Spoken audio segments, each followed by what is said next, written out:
Welcome to Her Wealth Unscripted. We're your hosts, Susan Jones and Sara Gelsheimer. We believe financial decisions are most powerful when they're made with intention and grounded in what matters most to you. This is a space for real conversations about money, life, and the moments that change everything. Because it's more than numbers, it's the life they make possible. Welcome to Her Wealth Unscripted. We're very excited to have Amy Kelly with us today. So Amy is a nervous system and self-trust coach who helps high-achieving women rebuild their lives after major transitions such as burnout, breakups, or identity shifts. Through her signature framework, the Hold Method, Amy guides women to regulate their nervous system, reconnect with their intuition, and make clear self-led decisions so they can move from survival mode into grounded power. After navigating her own journey of reinvention, including rebuilding her life after divorce and moving across the world, Amy now supports women globally who are ready to stop overthinking, trust themselves again, and step into their next chapter with clarity and confidence. She is also the host of Dream Big with Amy, where she shares conversations on personal growth, self-leadership, and creating a life that feels aligned, calm, and deeply authentic. Welcome, Amy. We're excited to have you. Yay. Thank you so much. That was such a nice introduction. I love that. Great.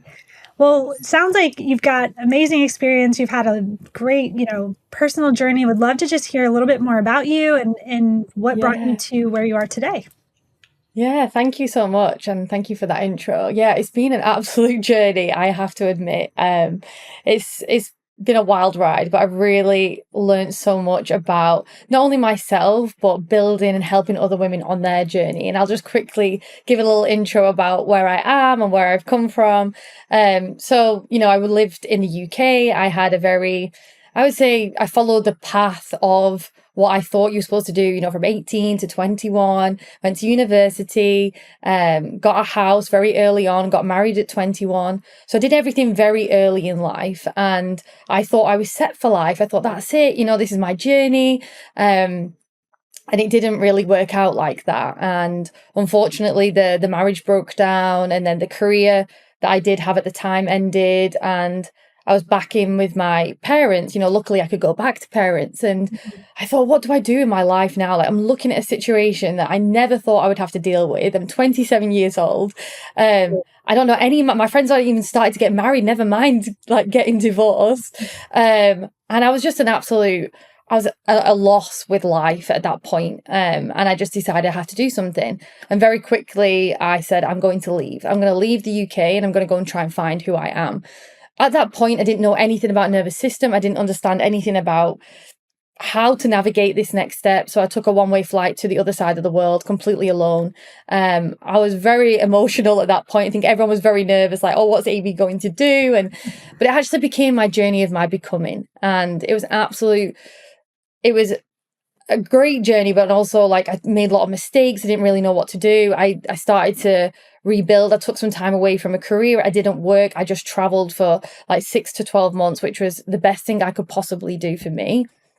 And then on that journey, I started to meet other women who, traveling younger age, like following life's path and not really wanting to do that life anymore, going back to home countries, doing university that they don't want to do. I was like, there's something going on here and I need to tap into it.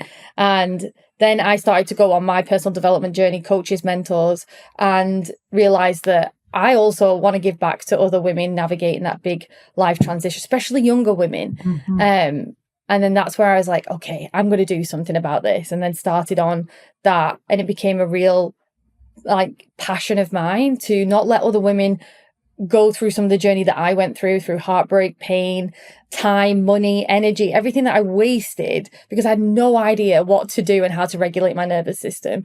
So yeah, I'm really passionate about this and I see it in so many other women, how important it is to, if we talk about financials and like career but what it comes down to is feeling safe in the body. If we can conquer that, then we can hold anything. We can lead that life. We can build our dreams, and that's why I've created the podcast called Dream Big with Amy, because I noticed that women are not dreaming and they're not dreaming big enough. So that's why I'm here to share. That's amazing. It really is. What a journey. So it sounds like you learned a lot on this journey. What are some of the key components of that learning? And then like, how did you get from, traveling the world to the next step of becoming, how did you do the nervous system? How did you get into that? And it's such an Yeah. interesting story. Hitting rock bottom will get you there. I was at a point where I don't want to go home. I didn't want to live in the UK. I certainly couldn't go back to a place that broke me. What do I do? And luckily I had an opportunity to travel. I appreciate that. But it is a scary place to be. And I think what I now look back on is when I left the UK and I started to travel and be around, I wanted to build a version of Amy that nobody knew. Right. And everyone knew me at home as Amy, the wife of whoever. But when I traveled, I realized I was reinventing that version of me. And I was like, wow, this is the becoming of me and that version that I haven't met yet. And unbeknown to me at that time, I was trying to rush the process. I just wanted to feel better I want to get away from these emotions. You can't. You can go to the next country and you can travel, but that stuff follows you. And it did. And another thing that I went through is I drank a lot, I partied a lot, I ignored all my emotions, which I believe so many women do, to not face what we're dealing with. And I did that very well until eventually, again, I hit rock bottom. I went through a near-death experience where, I was at a point where I nearly died, and I thought, look at what you've done. Look how far you've pushed yourself again. And at that point, I said, Amy, this has got to change. You have to change your approach to life right now. And something like that will make you change. And at that point, I was living in Costa Rica. And if you don't know too much about there, it's a very spiritual place.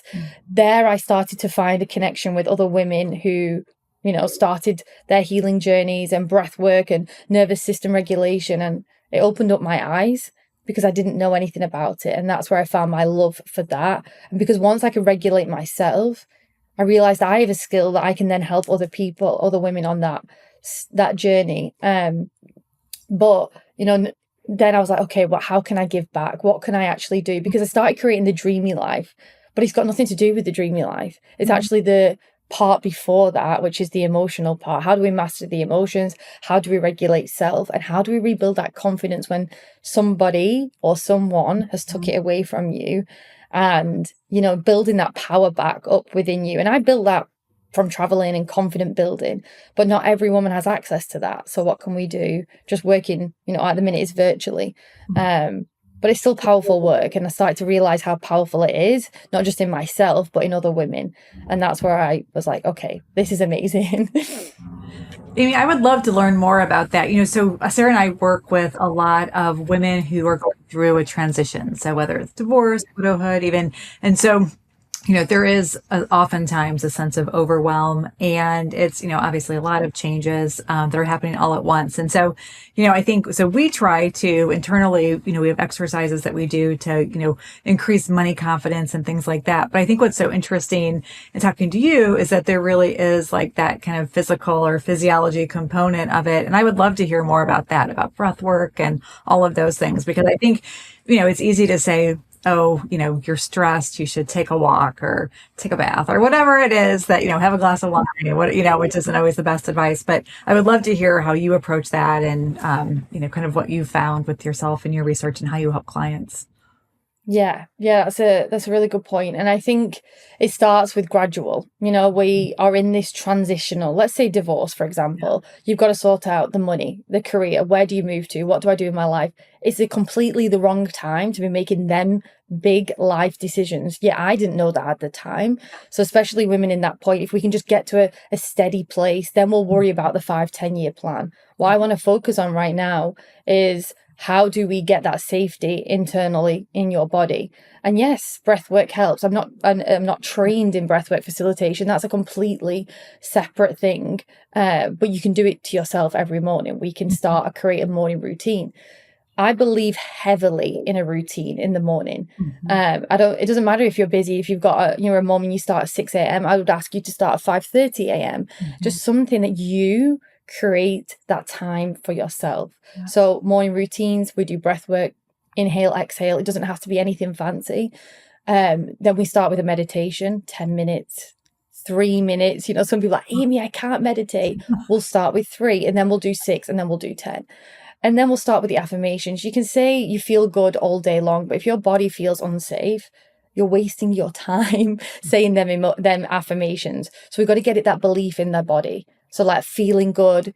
And then after that, we will create gratitude into our day. And I know when things are so hard in your life and you can't maybe stop crying, maybe you're overwhelmed, creating gratitude in the morning is actually a very hard task to do, but it can start with 3 simple things. And then throughout the day, we want that regulation to continue. So yes, exercise is part of that. And one thing that I noticed in the women that I'm working with is, you know, like we go straight to just the healing, but what about actually the basics again? The sleeping, the eating, the regulation of these are all important parts that I think are missed, and especially I miss them. And creating that structure in the day, because I know when we go through something so life-changing, we forget about all the structures. Unless you're working the 9 to 5, then maybe you continue. But otherwise, it's like, how can we keep that throughout the day? Because that's very important for regulation. And yeah, just tracking that and keeping on track with who you are. Then we'll start to rebuild that confidence, and then a nighttime routine. But all of these are key to that regulation. And then we can worry about the strategies and money and all of the good stuff afterwards. Yeah, that makes so much sense. You had mentioned, you know, you kind of have to find that peace and self-regulation before making any critical decisions. Can you talk a little bit more about why that is? Like why you should maybe hold off on some of those bigger decisions until you reach that physiologically? Like what the implications might be if you make decisions before that point in time? Because I know, because I did it, and I had no idea at that point. Nobody in my family had been through divorce, nobody in my friends. So I was kind of a loss looking around at everybody else. Nobody knew how to handle the situation. Then finances come and you're like, what do I do? Like nobody really knows. And I wish that I had guidance from a mentor or coach very early on in my journey, and things might be very different. I wouldn't have wasted so much time, energy, money, and how to get myself into that next step, because we are in survival mode. Our body is in fight, flight, freeze, or fawn. It doesn't know what to do. It can't hold that capacity. So your decisions are very offhand, like, okay, let's do this. Oh yeah, maybe we should do that. There's no plan, there's no action. It's just like, let's get out of this. And that's why when it comes to something so critical like a financial decision or moving to the other side of the world like I did, I made that decision in survival, and it didn't turn out sometimes the best for me. Like I told you, I went through a near-death experience. That's what we do. We hit these brick walls and then we're just like, well, why is it not working? What do I do? But we're not even looking at that regulation. If I'd have started that early on in my journey, I think it would have been very different. And I think that's something we need to educate on, about the push through. You know, we're not pushing through here. We don't need to push through. What we actually need to do is look at your emotions. Yeah. What are we feeling? Let's not ignore them. They're really, really important. And once you're feeling good in yourself, and that's not the hair and makeup, I'm talking internally, then once you're feeling good about that, then we can start talking about the heavier things like money, and feeling good about money, and feeling good about what your next step looks like, and get excited about it. You know, there's always fear about the next step, but there's also an excitement part that comes with it. Yeah, Susan mentioned we work a lot with, people going through some sort of life transition, which sometimes it's very positive, but a lot of times it's not. It is the loss of a spouse, for example. And so I feel like half of our job sometimes is helping them figure out, what do you actually need to do now? And most of the time, it's not a lot that you need to be deciding at this moment. There are some things that we do need to tackle, and we'll help you with those. But, I do think a lot of what we do is helping them figure out, because suddenly you're engrossed in this new world that you are not used to. For a lot of women, they've never handled the finances, for example. So if they're going through divorce or have lost their spouse, there's a lot of decisions to be made, a lot of information coming at them. And, it's so interesting to hear how important it is to make sure that you're making big decisions like, should I sell my house, when you have a little bit more self-regulation versus in that fight or flight mode. Yeah. And it takes time, and I appreciate people have to sell houses and really start making some decisions. but the regulation can come in part of that, and take your time. You know, people rush the process. They just want to feel okay. I've not even touched on, you know, intuition. You know, as women, we all have intuition. We are all empaths. We all feel things. But I ignored every single signal that I had. I ignored every red flag because we want to override it. So I'd really teach on listening more inwards.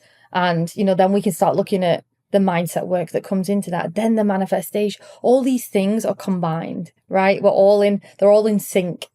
And once we're in sync and we're in flow, our energy is feeling, we're in a good state, we can make amazing decisions for the rest of our lives. Like, we are the creator of that next step.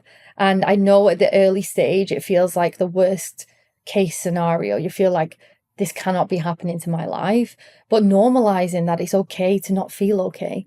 You know, we don't have to feel amazing every single part of the day. I'm in mindset coaching. Do I feel amazing every day? No, but I do work on it, and it's a thing that we have to work on every single day, just like we work on everything else, our careers. We have to work on our mindset too, and our emotional state. Because once you master this and you feel good in yourself, it's like you can take on anything in the world, which is an amazing place to be. And as women, we, you know, if you're independent and creating this life for yourself, it's also a beautiful journey to go on, and not feel the fear that it's the worst case, because it actually isn't. It's one of the best journeys you can go on. Amy, I'm wondering, so your story really resonates with me. So I got divorced when I was 30, and like you, Wow. I didn't know anyone else that was my age that was divorced. And so, you know, it is kind of, you know, there's a lot of, at least for me, there was a lot of shame and different things like that. And so, but I'm wondering, you know, now myself, couple of decades later, looks back, and you know, I could give myself some advice, but I'm wondering the women you work with in different life stages, how that impacts maybe how they deal with stress and overwhelm, and if that impacts your approach at all. Yeah, it definitely does. I mean, I wanted to focus personally on the younger generation, which was the 20s to 30s age group, because I feel like it's seen a bit differently than the maybe a little bit older, who maybe have children, who that's a bit of a different stage in your life. And I have actually got all ages that I coach, but I think the younger, it's really important that this is still a chance to grow and learn so much more about yourself. And I'm sure you've learned that, you know, like so many years later. And even me, it's only been 3 years, but still that journey of that becoming is a beautiful journey to go on, and it's a really exciting journey. And it doesn't matter what age you're restarting at. It doesn't matter if you're 21, 31, 51. It's still the same principle, right? It's still the same of that feeling of safety. And, you know, we can jump to the next partner or the next thing, but if you haven't like kind of sorted you out, you're going to attract the same kind of thing again and again and again until you learn that lesson or you break that habit.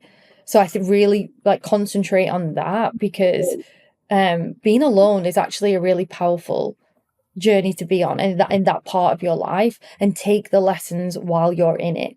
You know, really listen to yourself, listen to what the lessons were, why it ended and what happened, and really not analyze it, because I'm not like, we don't need to think about it too much, but definitely look at what it's teaching you and how to take that with you in life and into your next relationship or career, whatever that is, because it's really, there's going to be some key indicators there about you too. You know, you've got we all have lots to learn about that, and you don't need to dwell on it, but take time and learn about that. And that's really what I speak to with my clients. But I do think the number one thing that holds a lot of people back is that fear of the unknown.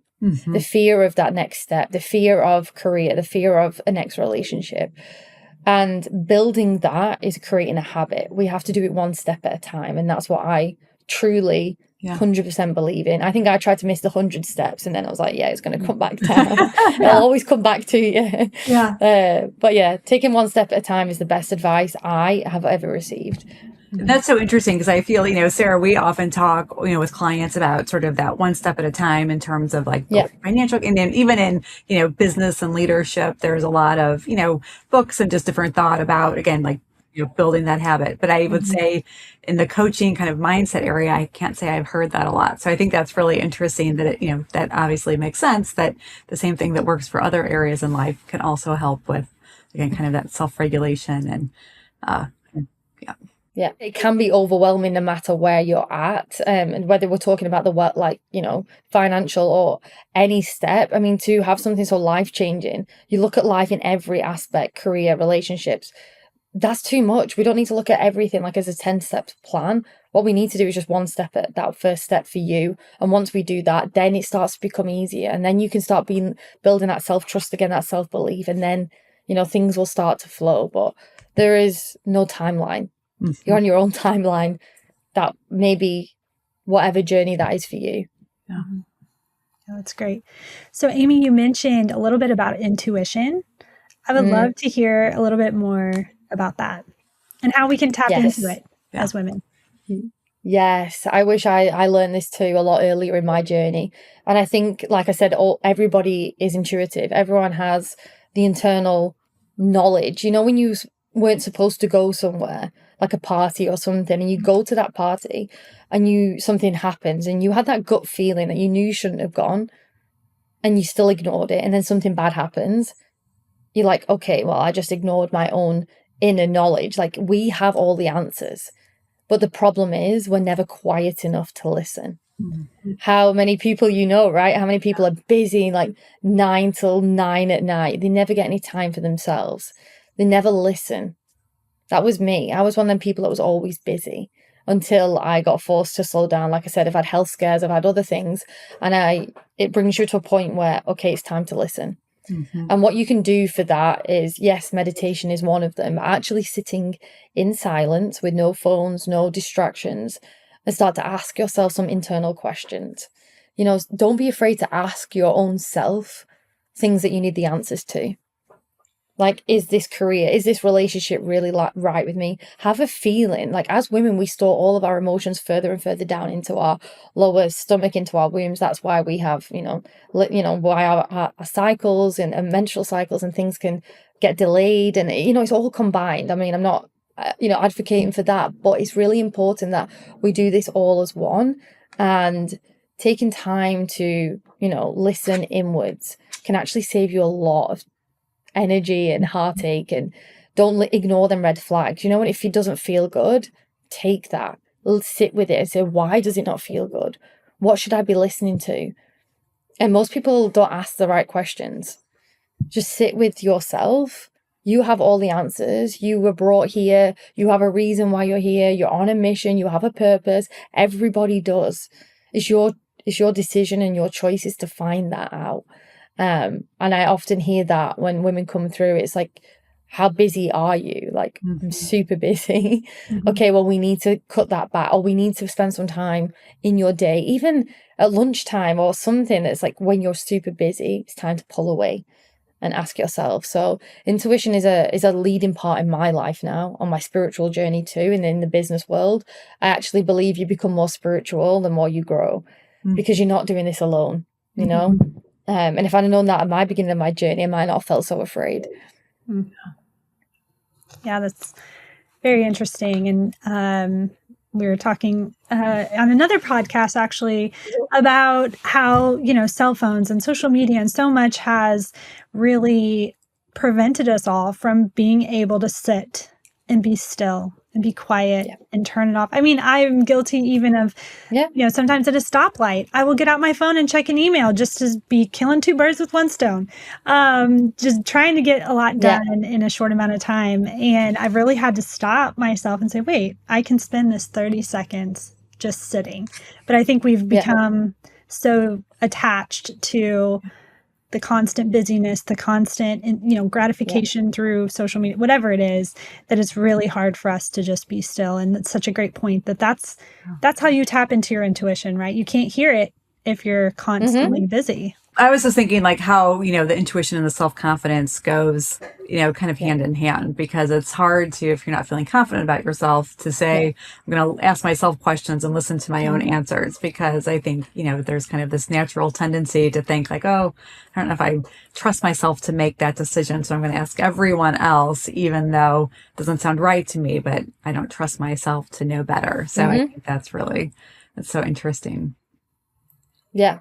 Yeah, definitely start asking the questions and don't be afraid to hold back with your own self. Challenge your own self. Where did it come from? Where is this limited belief? I mean, that's the whole thing in the coaching. It takes time to go through that and that process. But every coaching or anything I start together or in a group setting, we start with a meditation. I will go straight in with a 5 to 10 minutes.